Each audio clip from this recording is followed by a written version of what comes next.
যুক্তরাজ্যের মালিকানায় আর থাকছে না রয়্যাল মেইল। 1516 সালে রাজা অষ্টম Henry master of the posts এই পদ তৈরির মাধ্যমে সূচনা করেন রয়্যাল মেইলের। তবে 1635 সালে প্রথম চার্লসের মাধ্যমে জনসাধারণের জন্য এর পরিষেবা চালু হয়। এভাবেই দিন, কাল, বছর, শত বছর পেরিয়ে পোস্টাল পরিষেবা খাতে 500 বছরের পথচলা এই রয়্যাল মেইলের।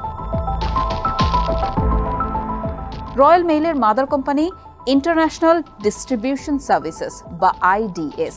এটি আইনিভাবে যুক্তরাজ্য জুড়ে নির্দিষ্ট আকারের চিঠিপত্র এবং পার্সেল সার্ভিসের কাজ করে। এই সেবা দিতে তারা নেয় একটি নির্দিষ্ট পরিমাণ মূল্য। দূরত্বের উপর ভিত্তি করে খরচের পরিমাণ বাড়ে বা কমে না।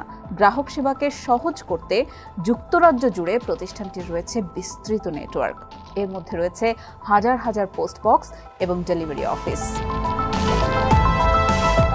ঘোড়ার গাড়ি দিয়ে সেবা পরিচালনা শুরু করা এই প্রতিষ্ঠানটিকে সময়ের সঙ্গে পাল্লা দিয়ে পরিবর্তন করতে হয়েছে কাজের ধরন। কখনো তারা ব্যবহার করেছে ভূগর্ভস্থ পোস্টাল ট্রেন, কখনো ডেলিভারি ভ্যান, কখনো বৈদ্যুতিক ভ্যান।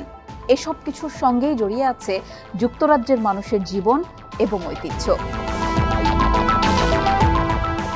সরকারি তত্ত্বাবধানে দীর্ঘ পথ পেরিয়ে আসা রয়্যাল মেইলকে 2013 সালে বেসরকারি খাতে দিয়ে দেওয়া হয়। সেই সঙ্গে এটি লন্ডন স্টক এক্সচেঞ্জেও তালিকাভুক্ত হয়। বর্তমানে আইডিএস এর বাজার মূল্য $4.6 বিলিয়ন।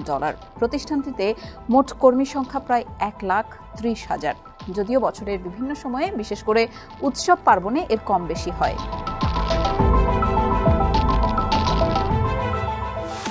দীর্ঘ আলোচনার পর 2024 সালের মে মাসে ইপি গ্রুপ এবং আইডিএস বোর্ডের মধ্যে একটি চুক্তি হয়। এরপর একই বছরের ডিসেম্বরে ব্রিটিশ সরকারের পক্ষ থেকে জাতীয় নিরাপত্তার স্বার্থে এই অধিগ্রহণের অনুমোদন দেওয়া হয়। ধারণা করা হচ্ছে 2025 সালের এপ্রিলের শেষ নাগাদ এই বিক্রি প্রক্রিয়া সম্পন্ন হবে এবং রয়্যাল মেইল প্রথমবারের মতো বিদেশি মালিকানাধীন হবে।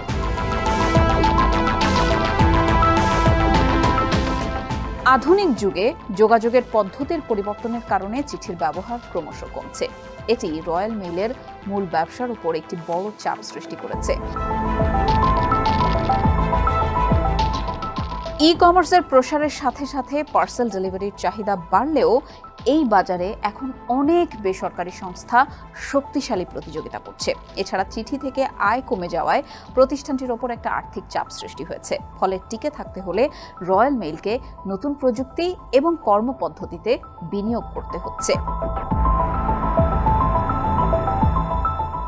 2013 সালে বেসরকারীকরণের পর রয়্যাল মেইল পিএলসি অর্থাৎ বর্তমানে ইন্টারন্যাশনাল ডিস্ট্রিবিউশন সার্ভিসেসের শেয়ার বাজারে তালিকাভুক্ত হয়।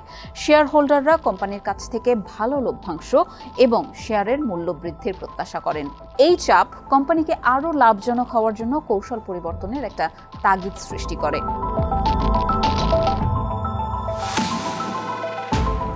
রয়্যাল মেইলকে তার পুরনো কর্মপদ্ধতি এবং অবকাঠামো পরিবর্তন করে আরও আধুনিক এবং কার্যকর হতে হবে। এই পরিবর্তনের জন্য প্রচুর অর্থ এবং সময় প্রয়োজন। নতুন মালিকের অধীনে এই প্রক্রিয়া আরও দ্রুত এবং কার্যকরভাবে সম্পন্ন হতে পারে বলে মনে করা হচ্ছে। Universal service obligation royal mail যুক্তরাজ্য জুড়ে প্রতিদিন নির্দিষ্ট মূল্যে চিঠি পৌঁছে দিতে বাধ্য। চিঠির পরিমাণ কমলেও এই আইনি বাধ্যবাধকতা কোম্পানিটির খরচ বাড়িয়ে সমস্যা সৃষ্টি করে। এই বাধ্যবাধকতা সংস্কারের জন্য রয়্যাল মেইল সরকারের উপর চাপ সৃষ্টি করছে।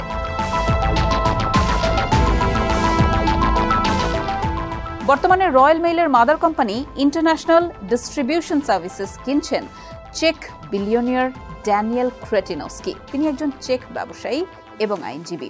এছাড়া সেন্ট্রাল এবং ইস্টার্ন ইউরোপের একটি বৃহত্তম জ্বালানি সংস্থা এপিএইচ এর প্রধান নির্বাহী এবং 94% মালিক তিনি। ফুটবল ক্লাব স্পার্টা প্রাগের সহ মালিক ও সভাপতি এবং English football club West Ham ইউনাইটেডের পরিচালক ও প্রধান শেয়ার হোল্ডার এই ড্যানিয়েল। ফোর্বসের তথ্য অনুযায়ী এপ্রিল 2025 পর্যন্ত তার ব্যক্তিগত সম্পদের পরিমাণ প্রায় $7 বিলিয়ন।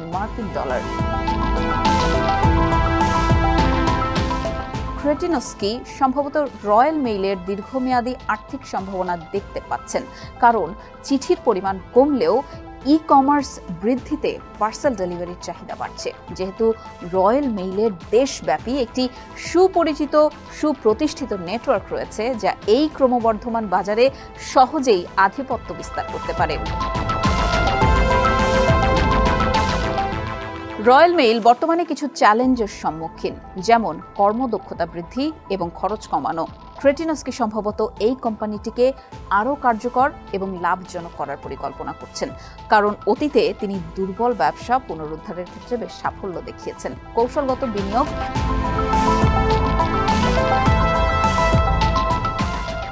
ক্রেটিনস্কির ইপি গ্রুপ এর আগে থেকেই রয়্যাল মেইলের একটি বড় শেয়ারের মালিক ছিল। সম্পূর্ণ অধিগ্রহণ সম্ভবত তার বৃহত্তর কৌশলগত লক্ষ্যেরই একটা অংশ, যা হতে পারে ইউরোপের লজিস্টিক্স এবং ডেলিভারি সেক্টরের তার অবস্থান আরও শক্তিশালী করা। তার অন্যান্য বিনিয়োগের দিকে তাকালে দেখা যায় ড্যানিয়েল প্রায়ই জ্বালানি এবং অবকাঠামো খাতে বিনিয়োগ করেন। ক্রেটিনস্কি মনে করছেন বর্তমান পরিস্থিতিতে রয়্যাল মেইলের শেয়ারের দাম তার প্রকৃত মূল্যের চেয়ে কম। এটি অধিগ্রহণের জন্য একটি আকর্ষণীয় সুযোগ তৈরি করেছে। রয়্যাল মেইল যুক্তরাজ্যের একটি গুরুত্বপূর্ণ জাতীয় প্রতিষ্ঠান। এর একটি দীর্ঘ এবং ঐতিহাসিক ঐতিহ্য রয়েছে। সম্ভবত ক্রেটিনস্কি এই প্রতিষ্ঠানের গুরুত্ব অনুধাবন করেন এবং এটিকে একটি স্থিতিশীল এবং লাভজনক ভবিষ্যতের দিকে নিয়ে যেতে চান।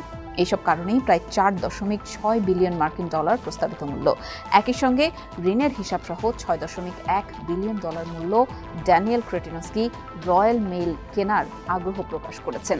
আর এভাবেই যুক্তরাজ্যের 500 বছরের পুরনো প্রতিষ্ঠান চলে যাচ্ছে বিদেশি মালিকানায়।